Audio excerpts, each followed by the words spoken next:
Okay जी। अब हमने जो बेसिकली डिस्कस करना है वो करना है सोर्स ऑफ ड्रेनेज वाटर। कि ड्रेनेज वाटर के जो सोर्स हैं वो कौन कौन से हैं। कि ड्रेनेज वाटर जो है, जो पानी, जो एक्स ड्रेनेज वाटर का मतलब क्या है? Excess water. तो एक्सेस वाटर जो है ना वो आता कहाँ से? ठीक है ना, ये हम लोगों ने सीखना है। कि जैसे ही आपके पास ये बिलफर्स, आपके पास जो है ना, मैं इसी डायग्राम को यूज़ करते हुए आपको बताऊंगा कि ये जो पानी जो है जो सब सरफेस में खड़ा हुआ है, ठीक है, जिसने सारे के सारे जो है ना जो पोर्स हैं वो घेर लिए हैं और हवा के लिए कुछ नहीं छोड़ा, वो पानी आया कहाँ से? मैंने आपको बताया कि एक तो जो है ना, हमेशा ये कि जो एक्सेस सब सरफेस वाटर होता है या जो भी पानी ज़मीन के नीचे होता है, वो किस वजह से होता है? क्योंकि there is some excess in the surface water. ये पानी जो ज़मीन के नीचे, चाहे ये वाला पानी चाहे कोई पानी है, वो कहाँ से आया है? वो जो सरफेस से आया है, इन्फिल्ट्रेशन के बाद आया है सरफेस से। ये आपने याद रखनी है बात कि एवरी सिंगल ड्रॉप ऑफ सब surface water is the surface water infiltration. कि हर वो पानी जो कि सब सरफेस में आया है वो सरफेस वाटर की इन्फिल्ट्रेशन की वजह से आया है, दूसरा इसके पास कोई रास्ता नहीं है। अब वो सरफेस के ऊपर जो एक्सेस वाटर है वो कहाँ से आया है? सरफेस के ऊपर जो एक्सेस वाटर है, बेसिकली हमें पता है इस बात का कि भाई साहब वो रेनफॉल, फ्लड, इस वजह से आता है। ठीक है ना, ये दो हैं। एक तीसरा भी है लेकिन फिलहाल जो है मैंने आपको इन दो के बारे में बताया कि जो फ्लड होता है और रेनफॉल होती है। ठीक है। अच्छा, इसका मतलब हुआ कि ये जो सरफेस वाटर है आपका, ये सब सरफेस वाटर है, ये जहाँ तो रेनफॉल से आता है या फ्लड से आता है। चलो तीसरा मैं बोल दूँ क्योंकि वो भी यूज़ कर देता हूँ भी बीच में, कंफ्यूजन खत्म करने के लिए। तीसरा जो सरफेस वाटर है वो क्या है? वो जो कैनाल वाटर है। ज़मीन के जो ऊपर पानी आप देखते हो वो कहाँ से आता है? या तो नहर से आता है, या बारिश से आता है, या वो कहाँ से आता है, या वो फ्लड से आता है। सैलाब, सैलाब भी बेसिकली जो है ना वो बेसिकली कैनाल वाटर की एक्सेस ही है एक तरह से। ठीक है ना। तो ये जो बेसिकली तीन हैं जो सोर्स हैं सरफेस वाटर के। ठीक है। अच्छा, अब वो पहले पॉइंट में ये बोलता है कि जो आपके पास ये पानी है ना, ये वाला, ये पानी सिर्फ और सिर्फ इन्फिल्ट्रेशन से ही नहीं आता। ये पानी सिर्फ और सिर्फ यहाँ पे इस वजह से ही नहीं आता कि जी पानी जो है ना सरफेस के ऊपर आया था और जी उसने जो है ना बेसिकली आने के बाद जो है ना वो इन्फिल्ट्रेट किया था, और जी इस वजह से जी ये वाला पानी जो है ना ये यहाँ पे है। ये सिर्फ इसका एक सोर्स हरगिज़ नहीं है, ये याद रखनी है आपने बात। ये चीज़ जो है ये सिर्फ इसी से नहीं आई है। ये वाला जो पानी है, ये हो सकता है कि ठीक है, अच्छी बात है कि सरफेस वाटर की ही इन्फिल्ट्रेशन जो है ना मेजॉरिटी ऑफ द टाइम यही होती है। लेकिन कई दफ़ा क्या होता है कि ये वाला पानी जो है ये कहीं और से भी आ सकता है। मतलब हो सकता है किसी दूसरे एरिया से पानी आ गया हो। क्या मतलब है इस बात का? इस बात का मतलब ये है कि अगर आपके पास कोई नहर है ना, ठीक है, नहर बह रही है बिल्कुल, और ये देहात देहात के बच्चों को पता होता है इस बात का, और वो मेरी बात को सेकंड करेंगे कि जब भी आपके पास कोई कैनाल बह रही हो ना, कैनाल के अंदर पानी जो है ना वो फ्लो कर रहा हो, तो आपने एक चीज़ याद रखनी है कि उस फ्लो, जो पानी बीच में बह रहा है, इसके ये दो किनारे हैं कैनाल के, पानी बह रहा है इसके बीच में, ठीक है ना, और कैनाल है कच्ची, ठीक है, इसके किनारे हैं कच्चे बिल्कुल। तो क्या होता है कि वो जो कच्चे किनारे हैं वो तो मिट्टी है ना एक तरह से, जो उसकी जो कैनाल का बॉटम है वो भी तो कच्चा है ना, वो भी तो मिट्टी है ना एक तरह से। तो पानी जो है वो फिर क्या करता है कि बह तो रहा होता है, लेकिन साथ साथ इन किनारों के ज़रिए आसपास की ज़मीन के अंदर भी जो है ना वो इनफिल्ट्रेट कर जाता है। ठीक है ना, ये याद रखनी है बात आपने कि जब भी कैनाल कच्ची होती है तो पानी जो है वो चुपके से जो है ना वो क्या करते हैं कि उसके अंदर जो आसपास की ज़मीन है उसके अंदर भी जो है ना वो इनफिल्ट्रेट कर जाता है। और चूंकि नहरें जो है पूरा साल बहती रहती हैं तो ये बड़ा सिग्निफिकेंट अमाउंट ऑफ वाटर होता है जो कि इनफिल्ट्रेट करता होता है आसपास के इलाके में। सही है। अच्छा, ये इसमें कोई ऐसी इशू वाली बात नहीं है, समझ आ गई होगी आपको इस बात की। और इसी पानी की इनफिल्ट्रेशन की वजह से जो आसपास जो नहर के पास जो जो जो नलके लगे हुए होते हैं ना, उनके बारे में मशहूर होता है कि उस नलके का पानी जो है वो हमेशा बहुत मीठा होगा। ये इसी की वजह से होता है बेसिकली। मैंने क्या किया है, ये इसी जो है, ये जो है बेसिकली उसकी वजह से ये कहते हैं कि जी ये जो बेसिकली आपके पास ये जो नहर से पानी इनफिल्ट्रेट करता है ना, तो आसपास कोई नलका हो ना, नलका हो या चाहे आप कहीं पे एक नहर के आसपास कहीं ज़मीन से पानी को निकालें, वो हमेशा पानी बड़ा साफ़ सुथरा होगा पानी। ये मशहूर बात है ये वाली, किसी से पूछ लेना। ठीक है। तो पहली बात तो ये करता है कि जी ये जो सोर्स है ड्रेनेज वाटर का, ये कहाँ है? ये सीपेज भी हो सकती है किसी वाटर कोर्स से, किसी कैनाल से या किसी डिस्ट्रीब्यूटरी से। सारी नहरें ही हैं एक तरह से, नहरें हैं खालें, इनसे भी पानी जो है सीप करके जो है ये पानी जो है आ सकता है आपकी ज़मीन के अंदर। ठीक है।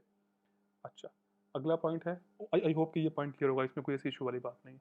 ठीक हो गया? तो अब आपने क्या सीखा है कि ये पानी रेनफॉल से भी आता होता है, फ्लड से भी आता होता है और केनाल वाटर जो आसपास का कई एरिया है वहाँ से भी सीप करके आया करता है। ठीक। अच्छा, अगला, excess irrigation application, irrigation losses at the field. अच्छा, ये पहला वाली बात है समझने वाली है। कहते हैं कि जी कई दफ़ा क्या होता है कि अगर आप एक्सेस इरिगेशन वाटर अप्लाई कर दो, तब भी पानी जो है वो जो है बेसिकली क्या होगा, सब सरफेस में जो है वो एक्सेस फॉर्म में प्रेजेंट हो जाएगा। ठीक है, कि आप इरिगेशन जो है करते जाओ करते जाओ करते जाओ, तब भी पानी जो है एक्सेस वाटर जो है वो आ जाया करता है। बड़ी सिंपल सी बात है, ऑब्वियसली बात है कि भाई अगर आपने इरिगेशन वाटर ही एक्सेस में दिया है तो फिर एक्सेस वाटर तो आना ही आना है। क्लियर होगी बात की भाई। Next, water applied for such special purpose as for leaching of salts from the soil profile और फॉर टेम्परेचर कंट्रोल। अच्छा, ये टेम्परेचर कंट्रोल वाला आपकी फील्ड का हिस्सा नहीं है, आपका सिर्फ ये पहले वाला हिस्सा है। कहते हैं कि कई दफ़ा क्या होता है, हम आपने पढ़ा था ना कहीं ऊपर, मैंने पढ़ाया था, बल्कि यहीं पे बताता हूँ मैं आपको दोबारा से, एक तो कोई इस मसले वाली बात नहीं है, दोबारा ड्रॉ करना पड़ेगा, मैं कर दूंगा। कहते हैं कि जी आपने पढ़ा नहीं इस बात को कि जी अगर आप ये एक्सेस वाटर रिमूव ना करो, ये वाला पानी रिमूव ना करो, तो क्या होगा कि पानी खुद ब खुद भी रिमूव हो जाएगा। लेकिन खुद ब खुद कैसे रिमूव होगा? खुद ब खुद रिमूव होगा किसकी वजह से?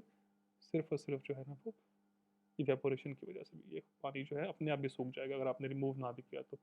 तो क्या होता है, जब ये पानी सूखता है तो फिर पीछे क्या छोड़ जाता है वो? पीछे जहाँ जहाँ से पानी रिमूव हुआ है, पानी जो है अपने रिमूवल के बाद उन उन जगहों पे जो है वो क्या छोड़ जाएगा? उन उन जगहों पे वो सॉल्ट को छोड़ जाएगा। सॉल्ट को मैं रेड कलर से ड्रॉ किया था मैंने पहले भी। और ये सॉल्ट जो है ये पानी से भी ज़्यादा खतरनाक होता है। ठीक है। तो इस वजह से ये जो सॉल्ट है ये यहाँ पे पड़ा हुआ है। ठीक है। कई दफ़ा अब ये जो सॉल्ट है ये यहाँ से निकलेगा कैसे? ये भी तो सवाल करने वाला ना। सॉल्ट तो आ गया जी, एक्सेस वाटर सॉल्ट को लेकर आया था, वो आ गया। इसको अब रिमूव कैसे करना है? कहते हैं इसको रिमूव भी वाटर नहीं करना है। कैसे करना है वाटर ने?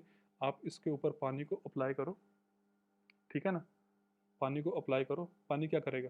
जब पानी जब अप्लाई करोगे इसके ऊपर आप, तो क्या करेगा पानी? पानी आके हमेशा हर पानी की प्रॉपर्टी होती है कि जब पानी कहीं पे जाता है वो अपने अंदर सॉल्ट को जो है वो, water is the best solvent, आपको पता है। वाटर जो है हमेशा, जो आप पानी अप्लाई करोगे वो इस सॉल्ट को अपने साथ जो है वो लाजमी मिक्स करेगा। ठीक है।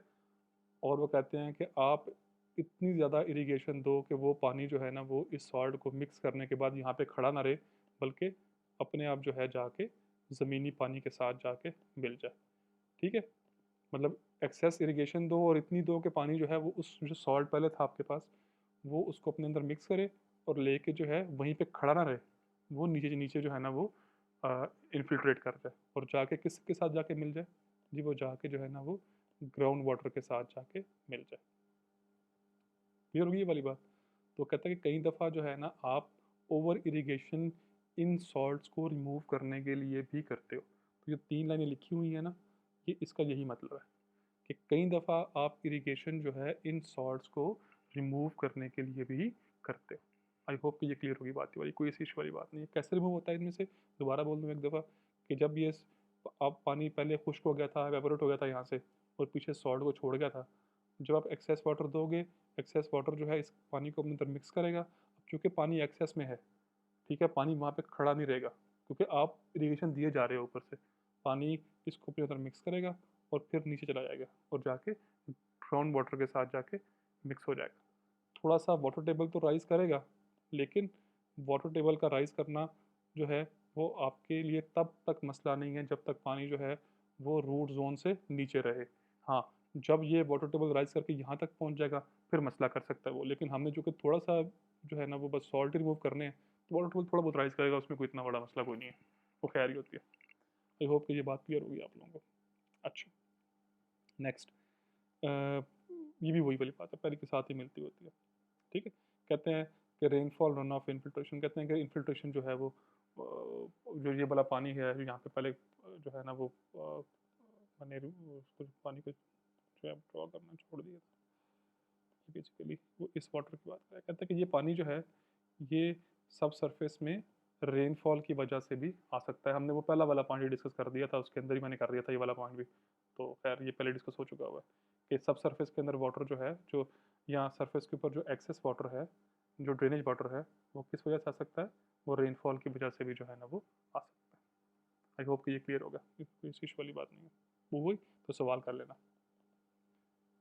Next slide number 15।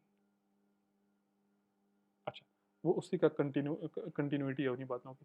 कहते हैं कि कई दफ़ा जो शहरों का पानी आप डिस्पोज करते हो वो भी आ जाता होता है, तो उसमें कोई ऐसी जो है ना वो कोई समझने वाली बात नहीं है, बहुत सिंपल है वो वाली बात भी। ठीक है? कि पानी जो है वो अब ऑब्वियसली अगर आप शहरों से पानी जो है वो कोई कोई आपकी जो है ना वो शहरों का पानी आपको पता ना कैसे निकालते हैं? शहरों का पानी हम गटरों के ज़रिए निकालते हैं बेसिकली बाय। तो कई दफ़ा जो है वही सीवेज वाटर जो होता है ना, वही वाला, वो भी आपका एक्सेस वाटर जो है ना बेसिकली बन जाता होता है। तो जो शहरों के अंदर बनता हुआ पानी है वो भी एक्सेस वाटर जो है ना बन के हमारे सरफेस या सब सरफेस पे आ सकता है। ठीक है? तो वहाँ से भी पानी जो है वो ड्रेनेज वाटर जो है शहरों से भी आ सकता है। हमने पहले पढ़ा हुआ है ना इस बात का, चूँकि ये हमारे कोर्स में नहीं है तो इस वजह से मैंने इसको इतना ज़्यादा जो है ना इस बारे में स्ट्रेस नहीं कर रहा, क्योंकि हमने सिर्फ़ और सिर्फ़ जो है वो किसको पढ़ना है, हमने एग्रीकल्चरल ड्रेनेज को पढ़ना है। ये चूँकि सिटी की बातें हैं तो ये हमारे कोर्स का हिस्सा नहीं है। ठीक है? तो बहरहाल सीवरेज वाटर एक्सेस वाटर की एक सोर्स तो जो है ना वो क्या है? वो तो भाई सिटी भी है और जो बेसिकली जो अर्बन ड्रेनेज है वो भी है। तो वो भी वहाँ से भी पानी जो है वो आ सकता है। फिर ये वाली बात मैंने पहले में ही डिस्कस कर दी थी आपके सामने। ठीक है? कि आसपास के कहीं एरियाज़ के अंदर से भी पानी जो है ना सीप होके यहाँ पे आ सकता है। तो ये 4-5 सोर्सेज़ हैं जो कि ड्रेनेज वाटर की होती हैं। ये कोई भी 5 सोर्सेज़ मैंने इस वजह से कहा कि 4 ये हैं और जो स्लाइड नंबर 15 के ऊपर है वो सिर्फ एक ही है। ये चूँकि अर्बन ड्रेनेज का है तो लिख देना बारा, ये भी कोई अच्छी कोई इस वो मसले वाली बात नहीं है।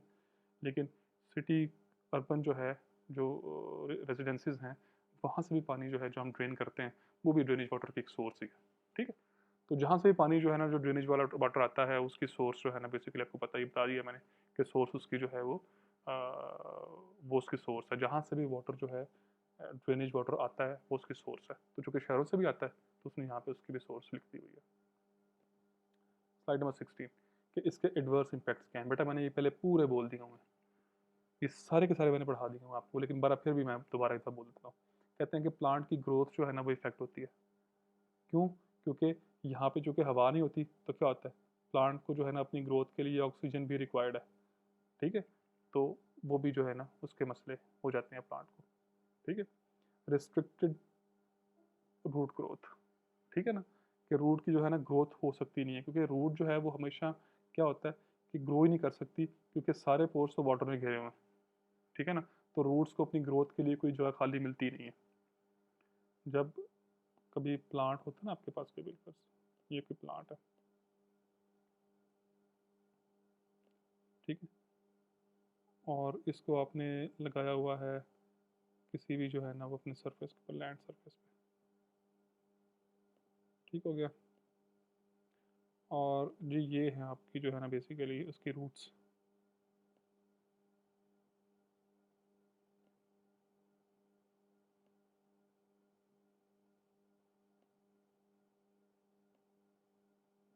ठीक है?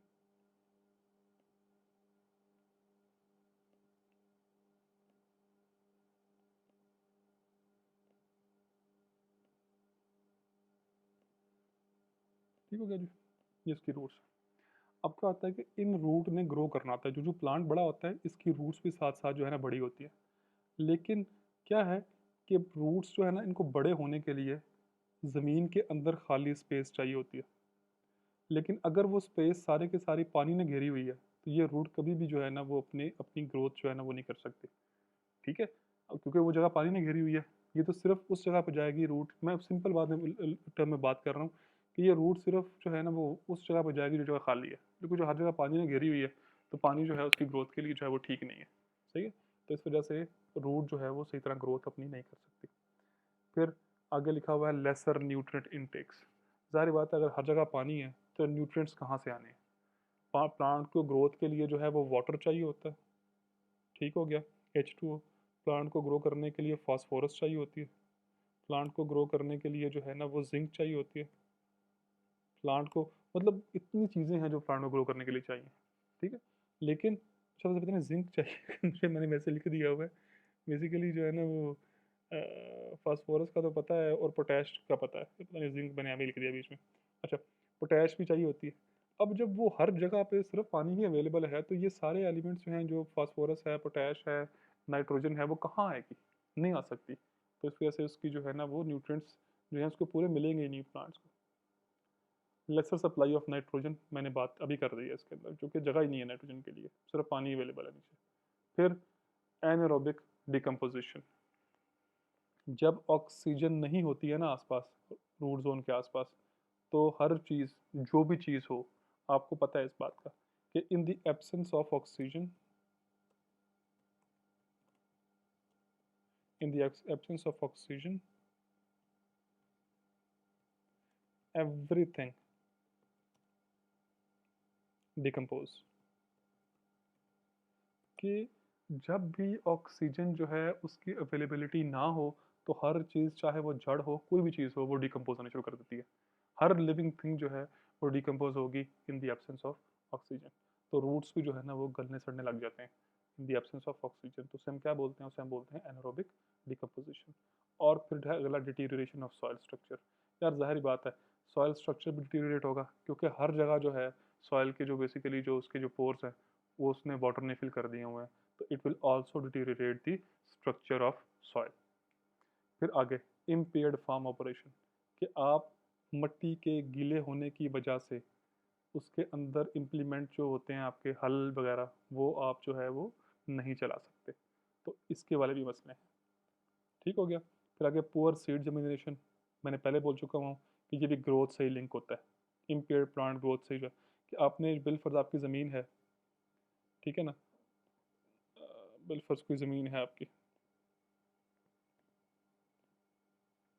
ठीक है, आपने इसके ऊपर ना पहले क्या करते हो, आप जाहिर बात है कि जब अपने प्लांट को ग्रो करना होता है पहले इसके ऊपर आप सीड फेंकते हो।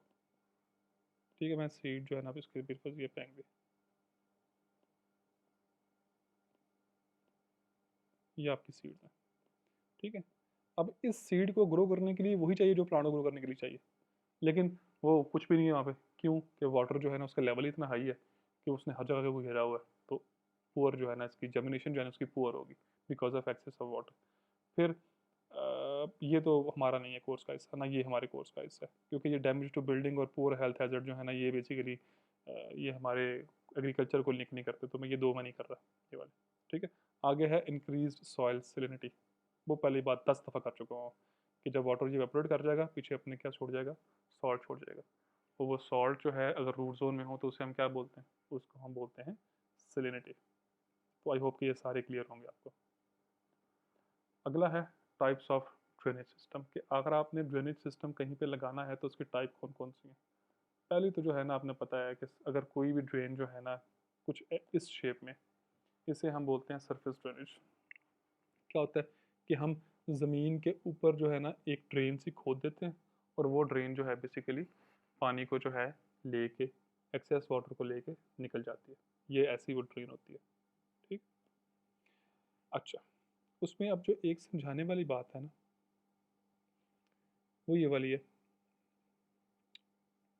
कि ऑल दो द डिचेस, डिचेस क्या है बेसिकली, वो इन्हीं की बात कर रहा है, सरफेस ड्रेनेज की ही वो बात कर रहा है।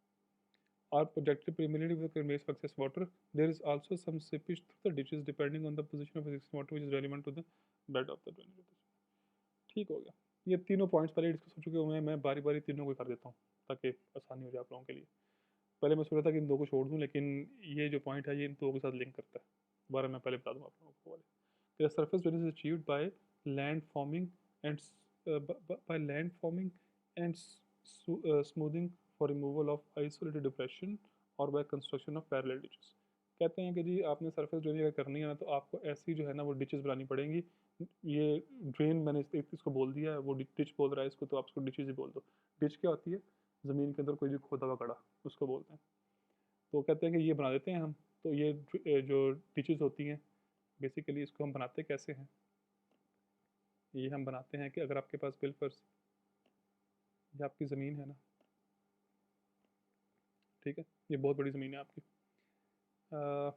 हम करते ये हैं कि हम इस ज़मीन में हर थोड़े थोड़े वक्फे के बाद जो है ये इस तरह की जो है ना वो डिचेस बना देते होते हैं। ये ऐसे डिच जो है ना जो डायग्राम में शो हुई है, हम ये हर थोड़े थोड़े डिस्टेंस के बाद ये बना दिया करते हैं। और ये करती क्या है? ये करती ये है कि आसपास के जो एरिया के अंदर से एक्सेस वाटर होता है वो इनके अंदर आता जाता है। ठीक है,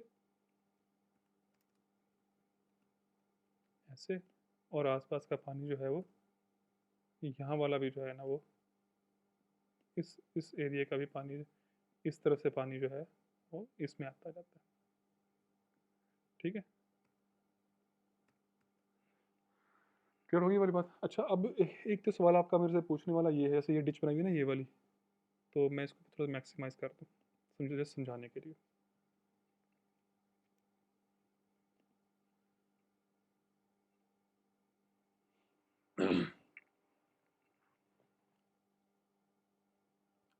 तो लैपटॉप बड़ा स्लो है मेरा। अच्छा, ये है ये कि जो डिच बनी है ना यहाँ पे ये वाली,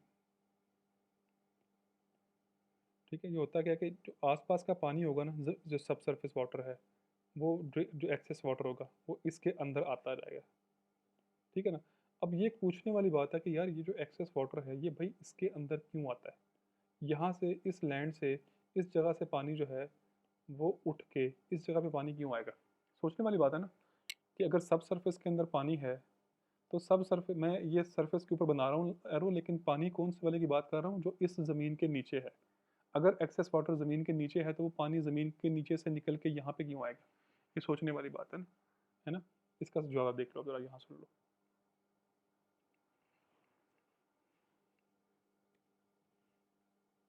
देखो, ये जो वाटर है आसपास के एरिया में से इस डिच के अंदर क्यों आएगा, ये सवाल है।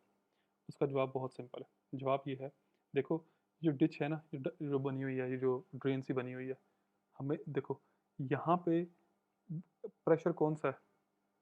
यहाँ पे है प्रेशर कौन से वाला है? यहाँ पे एटमॉस्फेरिक प्रेशर है। ठीक है ना? अच्छा, पहली बात तो ये क्लियर होगी आपको।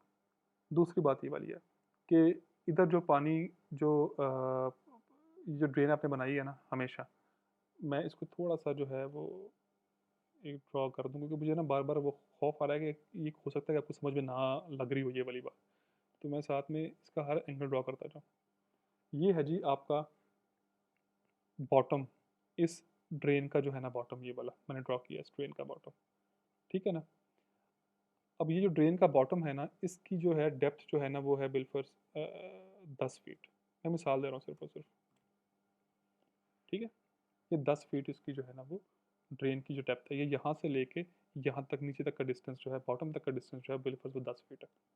अब क्या होगा कि अब जो आसपास का एरिया, जो ये वाला एरिया है जिसके ऊपर मेरा कल्सर है इस टाइम, यहाँ का एरिया के अंदर जो अगर तो वाटर टेबल, जो पानी की डेप्थ है इस एरिया में, ज़मीन के जो नीचे पानी की डेप्थ है वो बिलफर्स ज़मीन के नीचे जो है ना वो 2 फीट तक डेप्थ है उसकी। ठीक है ना? ये पानी है ज़मीन के नीचे 2 फीट तक डेप्थ है, और ये उसके टॉप की जो है ना वो सरफेस है। ये वाली जो ब्लैक लाइन है ये किसको शो करवा रही है? ये शो करवा रही है ये सरफेस को, इस ज़मीन के सरफेस को। ब्लैक लाइन जो टॉप वाली ब्लैक लाइन है ये शो करवा रही है, मैं फिर भी दोबारा, क्योंकि मुझे कंफर्म है कि ये काफ़ी बच्चों को कंफ्यूज करेगी ये वाली मेरी एक्सप्लेनेशन। ये जो है ना, ये जो लाइन 1 है, जो ब्लैक लाइन है, वो इस वाले सरफेस को शो करवा रही है, ये जो सारा सरफेस है ज़मीन का जो ऊपर बलाई हिस्सा है। ठीक है, जो ब्लू वाली लाइन है वो किसको शो करवा रही है? जो ये वाली लाइन है ब्लू वाली, ये ब्लू लाइन किसको शो करवा रही है? ये इस सरफेस के जो नीचे पानी है उसकी डेप्थ को शो करवा रही है कि ज़मीन से नीचे पानी जो है ना वो ये है पानी, और इसकी डेप्थ ज़मीन से कितनी है, डिस्टेंस कितना है ज़मीन से इसका, वो है जी बिलफर्ज 2 फीट। ये 2 फीट है ना। और ये जो जो जो इसका जो आपकी जो है ना ड्रेन का जो बॉटम है, इसका जो है वो कितना डिस्टेंस है ज़मीन के सरफेस से, वो है जी 10 फीट। हमने पहले पढ़ दिया बस। ठीक है ना। अब ये हायर लेवल है क्योंकि वाटर की जो डेप्थ है यहाँ पे ज़्यादा है। ये क्या है? ये लोअर लेवल है। तो पानी हमेशा कहाँ से कहाँ फ्लो करता होता है? हायर लेवल से लोअर लेवल की तरफ। बिल्कुल ऐसे ही जैसे पानी जो है टैंकी से फ्लो करता है कहाँ पे? पानी टैंकी से फ्लो करता है कहाँ पे?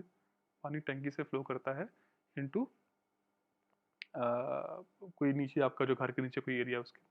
ऐसे ही चूंकि पानी इसके नीचे इस सरफेस के नीचे पानी की डेप्थ ज़्यादा है, ये जो है ना यहाँ पे इस जो ड्रेन के अंदर पानी की डेप्थ है ही कोई नहीं, तो पानी क्या करेगा? स्लोप की वजह से पानी जो है, अपने वेट की वजह से पानी जो है वो क्या फ्लो करेगा? Towards the dike. वो इसकी तरफ जो है, इस ड्रेन की तरफ पानी जो है आसपास से फ्लो करना स्टार्ट कर देगा। ये बेसिकली इसका प्रिंसिपल है। ठीक है। अच्छा, मैंने ऑलमोस्ट तीनों पॉइंट डिस्कस कर दिए हैं इसी अपनी एक्सप्लेनेशन में, लेकिन फिर मैं पढ़ देता हूँ दोबारा से कि ditches and furrows are gently graded and discharge into the main drain at the field boundary।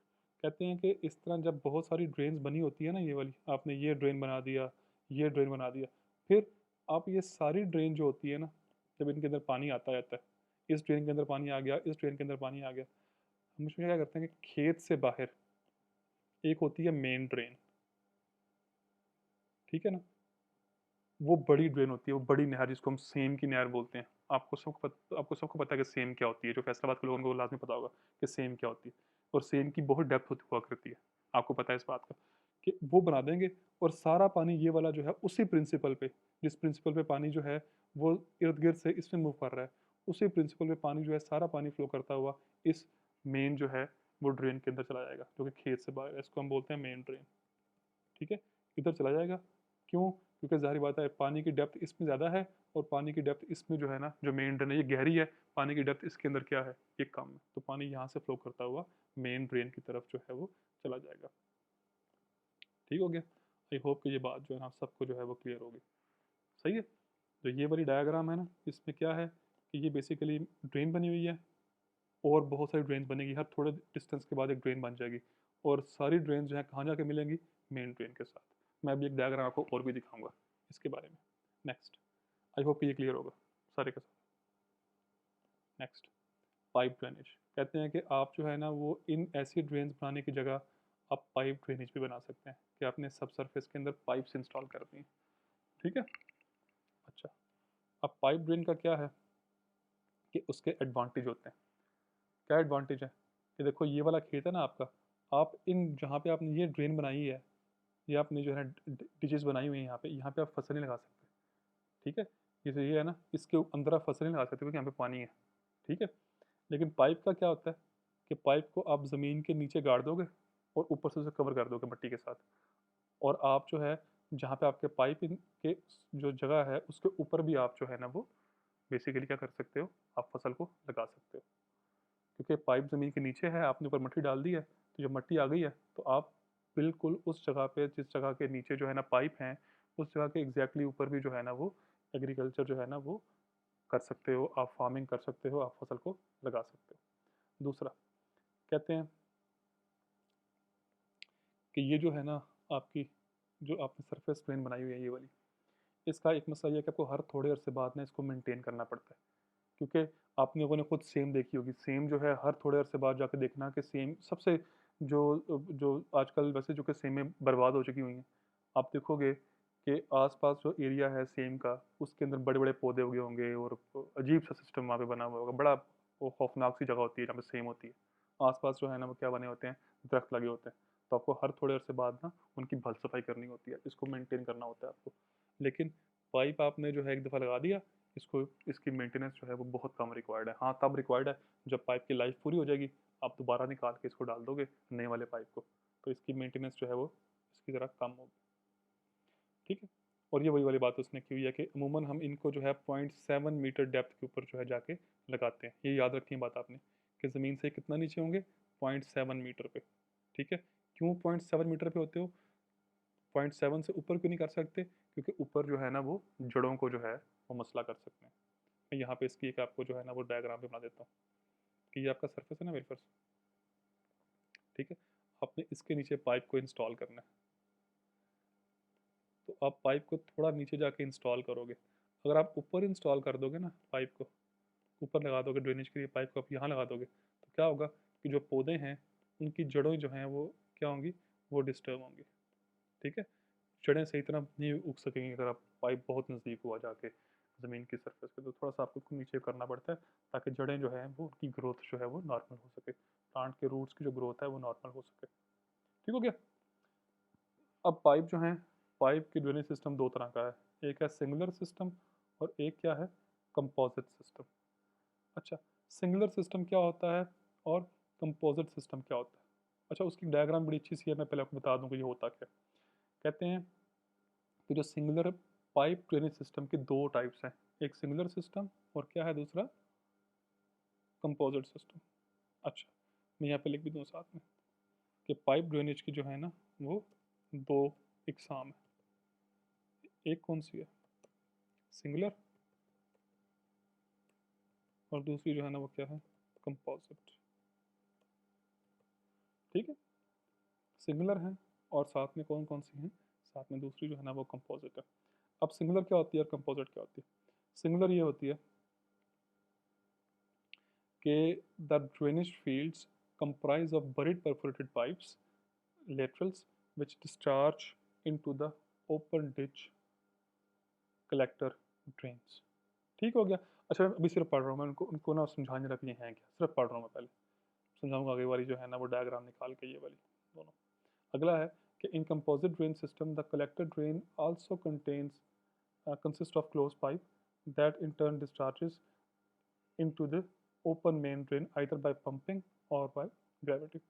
बड़ा सिंपल सी बात है यार, ये है सिंगुलर और ये बेसिकली है ना कंपोजिट ड्रेन है। कहता क्या है, चाहे इसको अपने अल्फाजों में लिख देना, मैंने तब जो है ना वो अल्फाज सिर्फ पढ़े हैं, मैंने उनके बेस पे कोई एक्सप्लेनेशन नहीं पेश की आपको, क्योंकि वो जो लफ्ज़ लिखे हुए हैं आई नो कि half of you want understand. तो आप अगर आपको ये मेरी एक्सप्लेनेशन जो है अब वाली ये समझ में आ जाए तो आप इसको खुद भी लिख सकते हो। अच्छा, ये है सिंगुलर बेसिकली जो है ना वो सिस्टम। सिंगुलर सिस्टम में क्या होता है कि आपने बहुत सारे जो है ना वो लेटरल पाइप्स लगाए होते हैं, ये सारे पाइप्स हैं, ये जो एरो यहाँ पे लगे हुए हैं ये सारे पाइप्स हैं, ये पाइप्स लगाए हुए हैं आपने, लेटरल पाइप्स जो हैं। ठीक है। अच्छा, अब ये पानी जो है डिस्चार्ज करते हैं इनटू एन ओपन ड्रेन। ये जो ड्रेन, मैं इसको मैक्सिमाइज कर दूँ क्योंकि जहाँ मैं यहाँ से रहा हूँ तो इसको थोड़ा सा मैक्सिमम होना चाहिए इसको। ठीक है ना।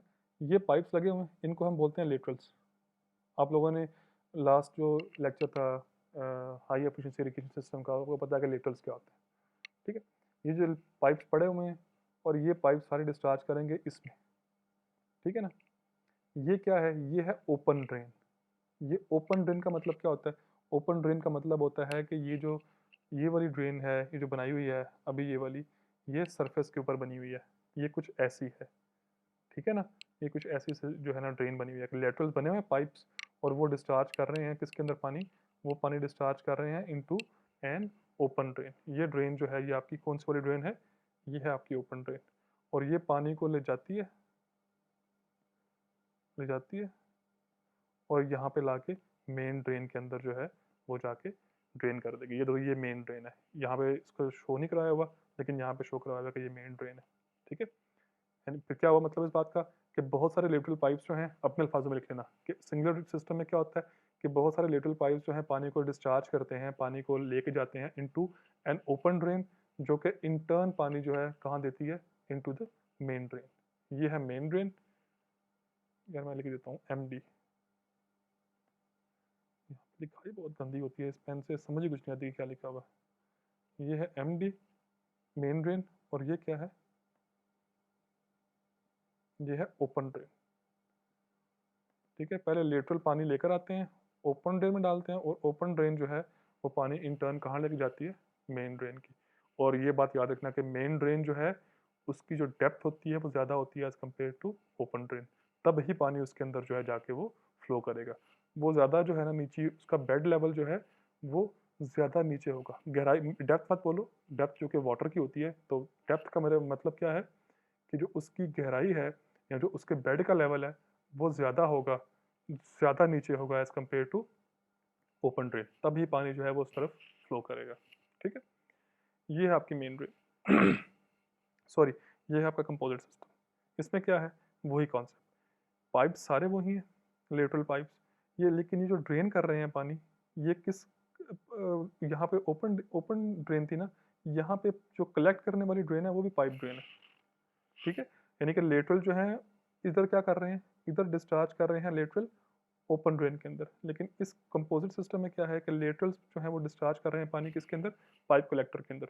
और वो पाइप कलेक्टर जो है वो फिर वही इन टर्न पानी जो है वो डिस्चार्ज करेगा इनटू द मेन ड्रेन। ये सिंपल सा जो है इन दोनों का डिफरेंस है, कंपोजिट और सिंगुलर सिस्टम का। सिर्फ एक फ़र्क है और वो क्या है, इसका फ़र्क है। इसमें ओपन ड्रेन होती है और इसमें क्या होते हैं, इसमें जी पाइप कलेक्टर्स होते हैं। ठीक है? क्लियर होगी ये वाली बात? ओके, अब जरा नेक्स्ट स्लाइड पे मूव करते हैं। अच्छा, ये वर्टिकल ड्रेन है और दूसरे वाला है, थोड़ा सा उससे ज़रा मुख्तलिफ है, तो मैं ये फिर नेक्स्ट वाले पार्ट में जो है ना मैं इसको एंड करता हूँ। आगे बाद 2-4 स्लाइड्स हैं, तो नेक्स्ट वाले पार्ट में इसको एक्सप्लेन करूँगा, सो स्टे ट्यून्ड।